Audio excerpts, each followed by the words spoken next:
projeção é um mecanismo curiosíssimo. Ele consiste num feixe de luz que sai de trás da nossa visada consciente, se projeta à nossa frente e faz crer, de certa maneira, que algo que está partindo de cá para lá está, de certa forma, vindo de lá para cá. Toda vez que a gente assiste a um filme, tem um feixe de luz sendo projetado de trás da nossa visada consciente, numa tela em branco, e para a gente acompanhar o filme é preciso que a gente, até certo ponto, acredite que tem algo vindo de lá para cá, que algo está acontecendo de fato do lado de lá. O primeiro filme do mundo exibido para uma plateia foi em 1896. É um filme bem curtinho, tem menos de 1 minuto, uns 56 segundos, que se chama O Trem Chegando na Estação. Ele foi feito pelos irmãos Lumière, que emprestaram seu nome a um grande estúdio cinematográfico. Esse filme de 1896 tem um título autoexplicativo. É um trem chegando na estação. Então a câmera está posicionada na estação, voltada para o lado de onde o trem está chegando, de maneira que quem está na sala de exibição vai vendo um trem se aproximando ao longe, chegando até que ele chega de fato à estação. Diz a lenda que as primeiras pessoas que assistiram esse filme, ou seja, a primeira plateia, a primeira audiência de um filme realmente feito com uma câmera e projetado para uma plateia, então que as primeiras pessoas que viram esse filme ficaram assustadíssimas, porque quando elas viram o trem vindo, elas acharam que o trem estava realmente vindo do lado de lá e estava colocando a segurança delas em risco. Então elas teriam saído apavoradas, gritando, levantaram, saíram correndo, porque elas acreditavam que algo que estava sendo projetado na tela estava vindo de fato de lá para cá, como se o trem tivesse vindo realmente de lá para cá e colocando a segurança delas em risco. Bom, hoje nós não somos mais tão ingênuos como essa primeira plateia que assistiu a um filme.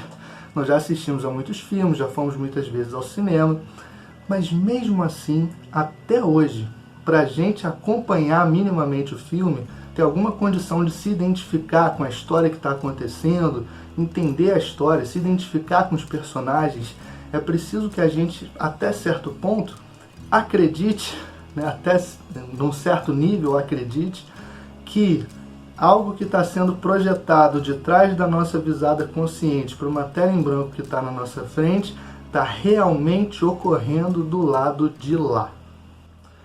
Esse primeiro filme foi exibido em 1896. Em 1895, Sigmund Freud, o pai da psicanálise, fazia da projeção um conceito psicanalítico. No que consiste o mecanismo psíquico da projeção? É muito parecido com o que acontece com a projeção cinematográfica.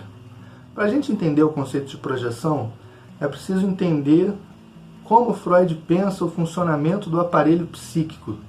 Eu já fiz um vídeo sobre pulsões, que você pode acompanhar aqui no canal, mas só recapitulando um pouco, o que há de mais original, mais fundamental na teoria psicanalítica trazida pelo Freud é a descoberta, ou a hipótese, de que no nível mais fundamental do aparelho psíquico, no nível mais fundamental da nossa mente, o que há são pulsões. Pulsões são estímulos internos e, portanto, inescapáveis, estímulos dos quais não se dá para fugir pelas vias normais. Por exemplo, aqui tem uma luz entrando, se ela estiver me incomodando, eu posso tentar fugir dela, porque ela é um estímulo externo. Eu posso fechar a janela, eu posso sair correndo, no limite eu posso tapar meus olhos. Isso funciona com qualquer estímulo externo. Agora, um estímulo interno ao aparelho psíquico não permite que a gente fuja dele por essas vias tradicionais, digamos assim. Ele não admite fuga, não dá para fugir das pulsões. As pulsões são estímulos internos, portanto, que impactam o psiquismo com uma força constante. O que significa dizer isso? Que as pulsões impactam o psiquismo com uma força constante. Quer dizer que, por mais que se as reprima, as repressões não fazem as pulsões sumirem, não fazem as pulsões nem sequer ficarem paradinhas ali, respeitando a repressão. Uma vez que as pulsões são reprimidas, elas continuam impactando o psiquismo com uma força constante, fazendo uma pressão constante sobre a repressão e procurando vias alternativas de satisfação, de expressão e de satisfação. É assim que funciona, por exemplo, os sonhos, como Freud descobre. Os sonhos expressam pulsões e fantasias reprimidas que, porque continuam ali exercendo um impacto constante sobre o psiquismo e sobre as repressões, encontram caminhos alternativos para se expressar, caminhos que de certa forma burlem a censura, mais ou menos como quando Chico Buarque escreve cálice para não dizer cálice. Esse é um mecanismo muito comum, um mecanismo psíquico muito comum das pulsões reprimidas para encontrarem alguma via de expressão e de satisfação parcial. O único alvo das pulsões, diz Freud, é a satisfação. Pulsões, portanto, são estímulos internos que impactam o psiquismo com uma força constante, cujo único objetivo, o único alvo é a satisfação, é o gozo. Isso é muito grave, porque isso significa que as pulsões não têm nenhum compromisso de saída com nenhuma noção socialmente estabelecida de bem e de mal, de certo e de errado, de verdadeiro e de falso. Elas querem apenas a satisfação, querem apenas o prazer absoluto. Não tem nenhuma marcação de saída nas pulsões quanto a valores socialmente estabelecidos como bem e mal, certo e errado. Não há nenhum compromisso de saída das pulsões com a nossa própria autoconservação biológica. Não há nenhum compromisso de saída das pulsões com a autoimagem que se construiu para nós e que nós acostumamos a acreditar que somos de determinada forma e que não somos de determinada outra forma. Então, frequentemente, as pulsões, como esses impulsos que ficam exigindo satisfação, prazer, gozo, elas entram em contradição com as circunstâncias da realidade, que muitas vezes ficam mostrando para ela, por diversas vias possíveis, que não é possível atingir a satisfação desejada, por uma razão ou por outra. Frequentemente, as pulsões entram em contradição com a moral social estabelecida. Não se surpreendam, a cada vez que nossos sonhos, nossas fantasias, nossos devaneios de vigília entram em total contradição com a moral social estabelecida, de modo que a gente chega até a se assustar. Caramba, de onde veio essa fantasia, de onde veio esse sonho, de onde veio esse pensamento tão fora do padrão moral social? É assim mesmo. E muitas vezes as pulsões entram em contradição com a autoimagem que se construiu para nós ao longo do tempo, nesse jogo conflituoso entre pulsões, fantasias e circunstâncias da realidade. Essa autoimagem que determina para nós mais ou menos aquilo que nós consideramos que somos e que não somos, um certo senso de identidade. Como as pulsões não têm um compromisso de saída nem com isso, elas querem só gozo, prazer, satisfação, frequentemente elas entram em contradição até mesmo com a nossa autoimagem. De maneira que a gente quer muito uma coisa, tem uma fantasia muito forte, mas aquilo está em contradição com tudo aquilo que a gente acredita que é, que pensa, que deseja, que vive. Essas contradições entre as pulsões e as circunstâncias da realidade, entre as pulsões e a moral social estabelecida, entre as pulsões e nosso próprio senso de identidade, podem se tornar contradições insuportáveis para o aparelho psíquico. E aí ele lança a mão, o aparelho psíquico lança a mão do mecanismo inconsciente da projeção. Como funciona o mecanismo da projeção? É assim, uma parte dos nossos desejos e fantasias que estão gerando a contradição, que está gerando, por sua vez, sofrimento psíquico, são projetados do aparelho psíquico para fora, em algum outro, em uma outra pessoa, em uma outra instituição, em uma outra fantasia, ideia, em um outro animal. E aí se passa a crer que esse desejo ou fantasia vem de lá para cá. Não daqui para lá, mas de lá para cá. Freud fala, por exemplo, da paranoia, de uma sensação de perseguição generalizada. Suponhamos que se acredite que há uma grande instituição multinacional, até interplanetária, nos perseguindo. É um caso de paranoia. Freud diz, a projeção ocupa um lugar, central nesse mecanismo da paranoia. Muito provavelmente, o que está em jogo na paranoia são pulsões muito agressivas que estão entrando em contradição com a realidade, com as circunstâncias da realidade, com a moral social estabelecida ou com a nossa própria autoimagem. E essas pulsões agressivas, reprimidas, são projetadas para fora numa, digamos, ideia de instituição multinacional, instituição interplanetária, que agora agressivamente nos persegue. Mas o que chega à nossa consciência é a última parte de todo esse processo. O processo consiste em pulsões e fantasias agressivas da nossa parte, contradição com circunstâncias da realidade, moral social estabelecida, nossa autoimagem, projeção das fantasias e pulsões agressivas para um fora, um suposto fora, um outro, que nesse caso pode ser, aqui a título de ilustração, uma grande organização multinacional interplanetária. Imagina-se que essa organização interplanetária multinacional está agressivamente nos perseguindo. E o que nós experimentamos é o último pedacinho de toda essa cadeia, que porque ocorre inconscientemente a gente não acompanha, que é o medo. A gente fica morrendo de medo, porque tem alguém, alguma coisa, alguma instituição, alguém perseguindo a gente agressivamente. E aí a gente não precisa lidar, apesar de todo o sofrimento psíquico enorme que isso vai causar, isso protege o aparelho psíquico de lidar com o fato de que aqueles desejos e fantasias agressivos, às vezes até em relação a pessoas muito próximas, estão em nós, partiram de nós. É mais fácil lidar com eles quando eles vêm de fora. O segundo exemplo citado pelo Freud, no qual funciona de maneira central o mecanismo da projeção, são as fobias. Fobia consiste, assim, num medo terrível de algum, por exemplo, animal que a princípio não oferece um risco imediato.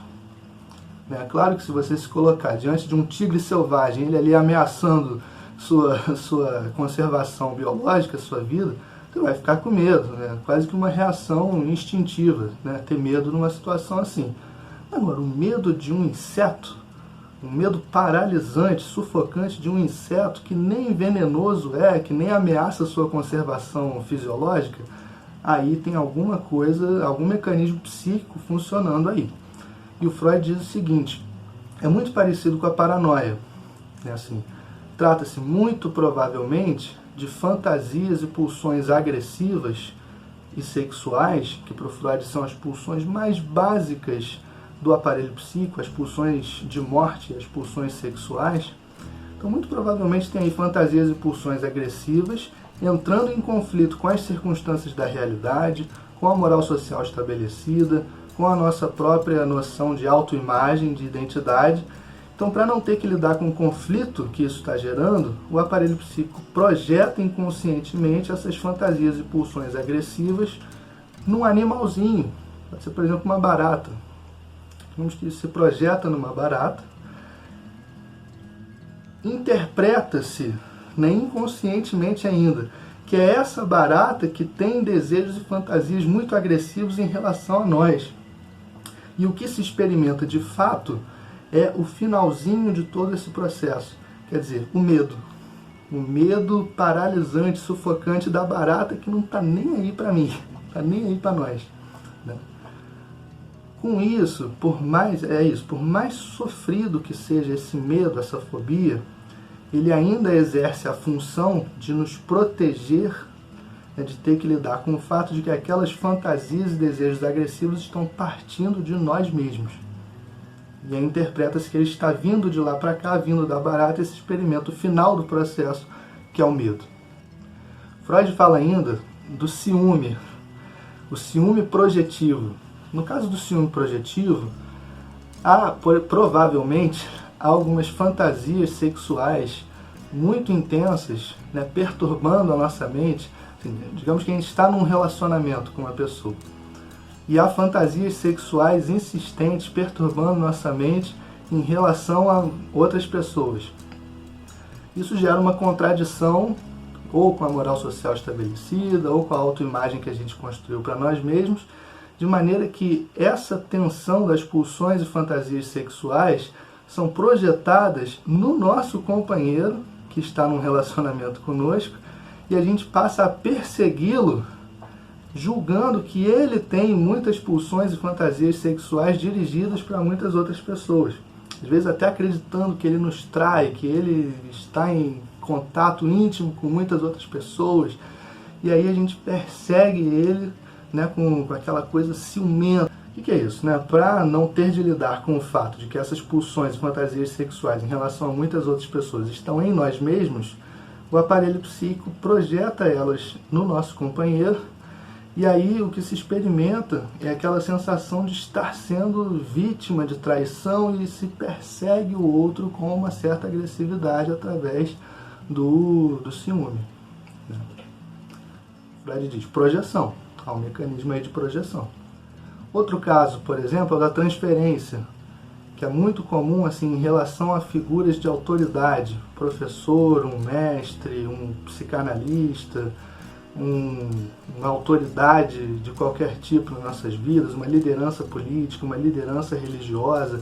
Para dizer, é muito comum que se projete nessas figuras algumas das fantasias e pulsões, em primeiro lugar, relacionadas aos nossos primeiros cuidadores, nos primeiros anos da nossa infância.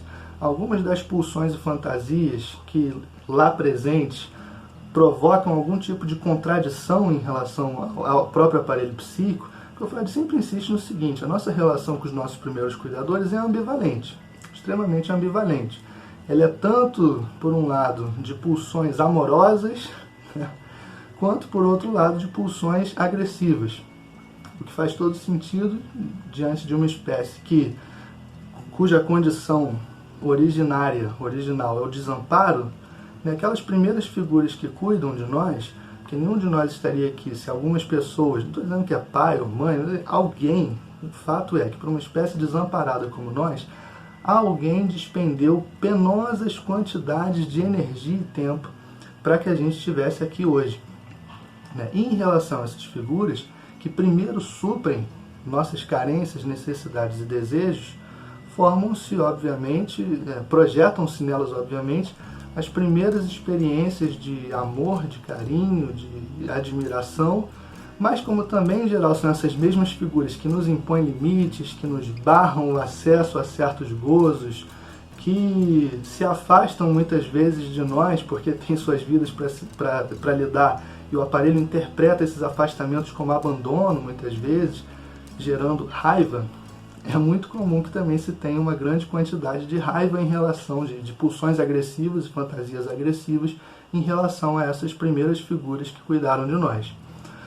Portanto, essa ambivalência, que também é motivo de contradição, acaba fazendo com que a gente projete parte da contradição para fora, mesmo muito mais tarde, já na vida adulta. E o principal alvo dessas projeções são as figuras de autoridade da nossa vida, tendem a ser as figuras de autoridade da nossa vida.